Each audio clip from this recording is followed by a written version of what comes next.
ನಮ್ಮ ಕಲಬುರಗಿಯಿಂದ ಎಲ್ಲದಕ್ಕೂ ಡಿಆರ್ ಹತ್ರ ಹೋಗ್ಬೇಕು. ಒಂದು ಸಣ್ಣ ಎಕ್ಸಾಂಪಲ್ ಹೇಳ್ತೀನಿ. ಈಗ ನಮ್ಮ ರೈಲ್ವೆ ಓಪಿ ಸ್ಟೇಷನ್ ಇದೆ, ಅದರಲ್ಲಿ ಬ್ಯಾರಕ್ ಇದೆ, ದನದ ಕೊಟ್ಟಿಗೆಗಿಂತ ಆ ಕಡೆ ಇದೆ ಸರ್. ಈಗ ನಾವು ಹೋಗಿ ಬಂದ್ವಿ, ನೀವು ಬೇಕಾದ್ರೆ ಈಗ ಲಾಸ್ಟ್ ಟೈಮ್ ವಾಪಸ್ ಹೋಗೋದು ನೋಡ್ಬೇಕು.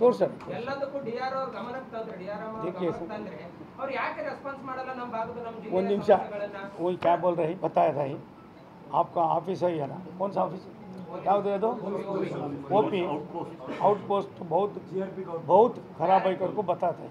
वो कैसा है क्या है देखिए, मैं अब सोलापुर को जाने का बाद मैं उधर आता है, वो कैसा करना क्या करना 2 दिन में भैया यार ನೀನು ಬೈತ್ ಕಡೆ ಏನು ನಿನ್ನ ಹೆಸರು, ಎಷ್ಟು ವರ್ಷ ಇದೆ ನೀವು ಮಾಡೋ ಕೆಲಸ ಇವೆಲ್ಲ? ಎಷ್ಟು ಸಾರಿ ಹೋಗಿದ್ದೀರಾ? ಸ್ವಲ್ಪ ತಾಳ್ರಿ, ಎಷ್ಟು ಸಾರಿ ಹೋಗಿದ್ಯಪ್ಪ? ಏನಾಗಿದ್ದೀರಿ ನೀವು? ಹಾಂ, ಅಷ್ಟೊಂದು ಇಂಡಿಯರು ನಿನ್ನ ಕೆಲಸ ಅಲ್ಲ ಅದು. ನಿನ್ಗೆ ಅಲ್ಲೊಂದು ಗಂಟೆ ಕೂರ್ಸ್ಕೋತ್ಯಾ?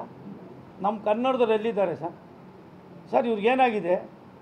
ಟೈಮ್ ಪಾಸ್ ಮಾಡಬೇಕು ಸರ್. ಅದೇ ಬೇರೆ ಬೇರೆ ರಾಜ್ಯದವ್ರಿಗೆ ಬಂದಿದ್ದಾರಲ್ಲ ಸರ್, ಯಾವ ರೀತಿ ಆದರೂ ನಾವು ಏನಾದ್ರು ಒಂದು ಹೇಳಿದ್ರೆ ಎದುರ್ಕೊಂಡಾರು ಒಂದಷ್ಟು ಇದು ಮಾಡ್ತೇವೆ. ಇವಕ್ಕೇನಾಗಿದೆ ನೀವು ಏನಪ್ಪ, ನಿಮಗೇನು ಕಡಿಮೆ ಆಗಿದ್ದು? ಇವೆಲ್ಲ ನೋಡೋಕ್ಕಾಗೋದೇನ್ರಿ? ಕಮರ್ಷಿಯಲ್ ನೋಡಬೇಕಲ್ವಾ? ಸಟ್ರೇಟ್ ಮಾಡಿಬೋದು. ಮೊದಲು ಒಂದು ನಿಮಿಷಪ್ಪ, ಒಂದು ನಿಮಿಷ ತಾಳ.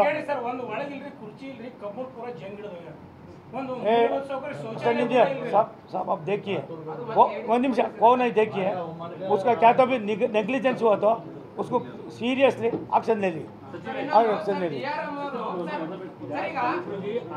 ऊपर रैल्वे मार्ग प्रस्ताप सर, अಲ್ಲಿಗೆ ಸ್ಟಾಪ್ ಆಗ್ಯದ.